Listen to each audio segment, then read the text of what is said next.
What's up, guys? I hope you guys are having a great day today. So in today's video, pretty good video, I think. Anyways, we're going to be installing the 2-inch lift, bracket lift on the RZR 900, along with some 2-inch wheel spacers.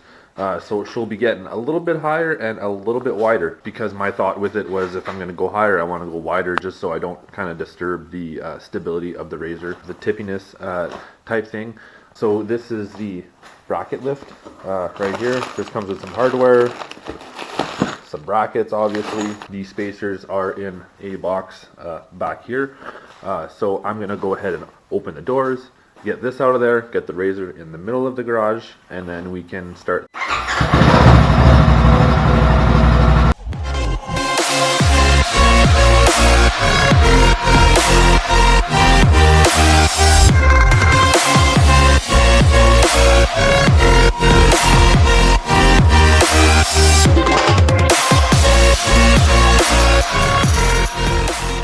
So actually, before we get ahead and start the install, I first want to measure from, I guess, the fender line here to the floor to see our before, so that we know, or we get an idea of what our measurement is before and what the measurement is after, to see if it's a true 2-inch level or if we get more or a little bit less.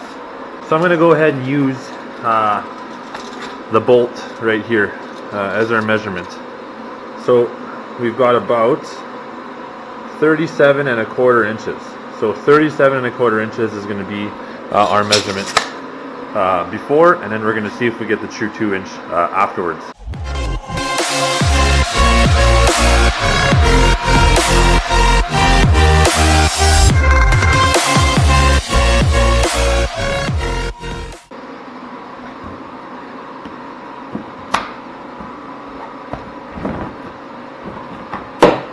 That obviously exposes the top of the suspension components.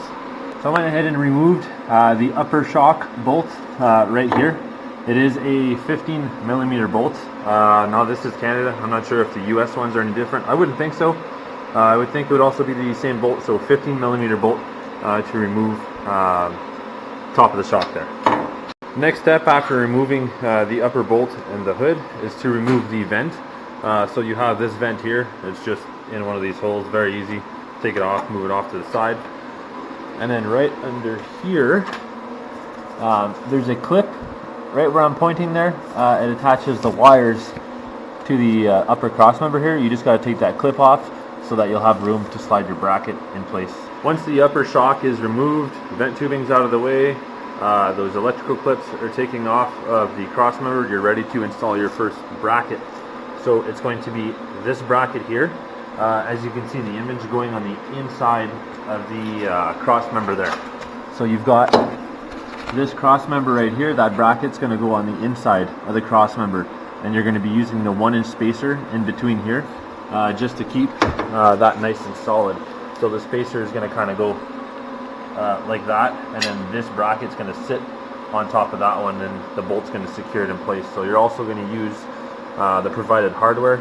All these bolts are the same length, so I'm assuming I can use any one of these bolts just to secure it through these holes. So I'm going to go ahead and put that in place, and I'm going to show you guys what it looks like. Okay, I've got the back bracket in place there, so you can see it just mounts through the original hole where the shock mounts. And on this side here, you can see that spacer in between, and the bolt just comes out of the other side there. Alright, so that front part of the bracket is in. As you can see, this is the new piece. This just threads in, and there's actually a washer that goes in between this and the cross member. Do the same on the other side, obviously. And then there's the center bolt here that just goes through here. And then on the other side, you've just got that bigger washer along with the nut. So your new shock location is going to be right here, which I'm assuming is what gives you your lift, because your shock is more straight up instead of on an angle. So that's what gives you your lift. So I'm going to go ahead and tighten all these bolts. I'm going to tighten the shock. I'm going to put the spacers on. And then I'm going to drop everything, and we're going to see what the front will look like. Front end's all tightened up. So now I really do see how much of a lift this actually gives, because I actually had to push down on the hub here just to get this to slide in place, because usually the angle where it drops down, it'll line up perfect with these bolts, but with it, the shock being straighter up, your mount ends up being up a little bit higher, like kind of like right here, so you got to push it down just to slide it in here. So now keep in mind, with any sort of bracket lift, level lift, it goes with vehicles as well, you're going to put more stress on your ball joints and your tie rods just because of the bigger angle. So if you want to do things right, go with a lift. Or if I start having issues with this, I do see that a lot of people are converting the trail edition to the S model. So you just get the A-arms, the axles, and you get the tie rods from Model S. And it actually only runs you about $500, something like that. However, I do want to maintain kind of a little bit more of a narrow stance, just because I do have a lot of 50-inch trails here, so that's why I'm just going with spacers instead of going to the 62-inch. I'm just going 54, just to keep it as narrow as I can. So if I do run into any issues with that, or it starts happening often, I'm going to convert to the S. So I'm going to put the spacers on now, we're going to put the wheels on, we're going to see how much wider it actually looks as well. So I'm excited to see that. So these are the spacers I'm going with. Not really a brand name, not really anything I can really advertise, just regular set of spacers, any kind of spacers you'll find off Amazon or eBay. I'm going to go ahead and put those on. So I've got the wheel on now with the spacer. You can see it just through there. I just want to show you the footprint that we have now compared to what we had before. So as you can see now, the wheel kind of sticks out from the body panel just a little bit, which is what I wanted. I'm just going to show you compared now to with no wheel spacer. See, now we have no wheel spacer. We don't have that that poke, that stance that we're always chasing. So I just have to put the wheel spacer on this side, and we're going to go ahead and start on the back. Also, I just wanted to mention, it's not something you really see anywhere, but as for torque specs for the wheels, from what I see, safe with about 100 foot-pounds. If I'm wrong, do correct me in the comments, but you're safe with about 100 foot-pounds, so that's what I did on the spacers and the wheels. First, before we move to the back, I want to do another measurement to this bolt to see exactly if it's a 2-inch lift, if it's a little less, if it's a little more. Either way, it already looks like more, so I'm happy with the result. Here we go. You can see we're right at about 39 inches. So I'd say we were at 37 1/4 before, so we got about an inch and 3/4. Sorry, an inch and 3/4, which is about 2 inches. I mean, I was expecting a little bit less. Some are a little bit more, a little bit less, depending on what kind you buy. However, it does look a lot higher, and which is what I wanted, so I'm happy with the result. So I keep saying it, but to the back we go.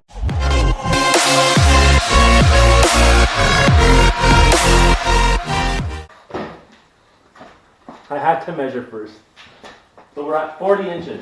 I used one of the bolts on the frame as well. So I'll just use that same bolt once I get the lift on here. Got the wheels off. So with the back, pretty similar to the front. Just disconnect the top of the shock here, and we're going to put one of the brackets. Back actually looks a lot easier because we just have these weird kind of didgeridoo looking things. So we're going to go and put that there. Yes, I said didgeridoo. I do watch a lot of side-by-side blogs if you guys do watch them. I love them. They actually gave me the inspiration of doing this because they're always modifying their side-by-sides. So I figured I might as well do the same thing. But I don't have their kind of budget, so I do things on a budget here, as you guys can see. But everything still looks pretty good. So we're going to go ahead and take those shock mounts off. At this point, I'm putting the brackets in. One is a C and one is a D.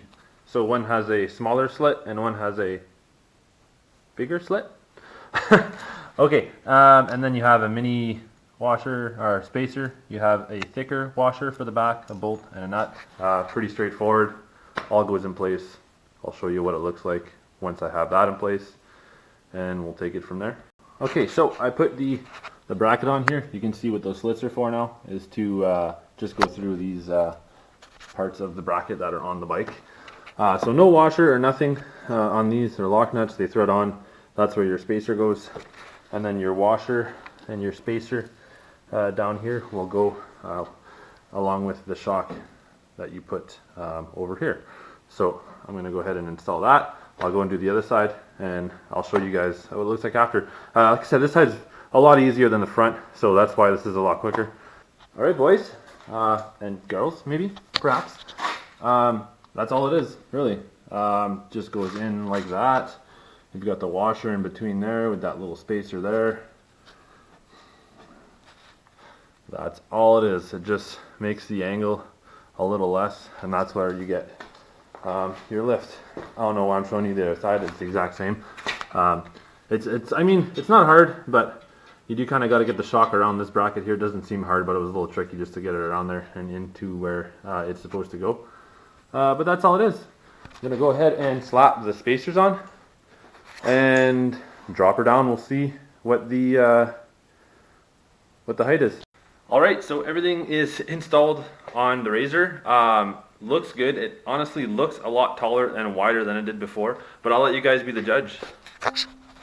So there it is.